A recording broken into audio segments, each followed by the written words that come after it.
Xayrli kun. Bugun shokoladli keks retsepti bilan bo'lishmoqchiman. Xona haroratida erigan sariyog' va o'simlik yog'ini shakar qo'shib aralashtiramiz. Sut va tuxumni mikser qilamiz. Quruq massalarni qo'shib, so'ngra shokolad bo'lakchalarini solamiz.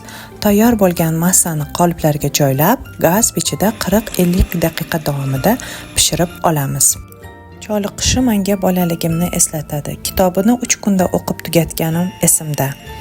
Agar hali serialni ko'rmagan bo'lsangiz, kitobini o'qib, keyin kinoni tomosha qilishingizni maslahat berardim. Ajoyib taassurotga ega bo'lasiz. Har qanday kino yoki serialning birinchi kitobini o'qib, keyin kinosini ko'rsangiz, o'zingiz u kino yoki serial haqida taassurotga ega bo'lasiz. Mana shokoladli kekslarimiz ham tayyor bo'ldi. Shunaqa vazdushni, yengilgina kekslar bilan yaqinlaringizni xursand qiling. Yoqimli ishtaha.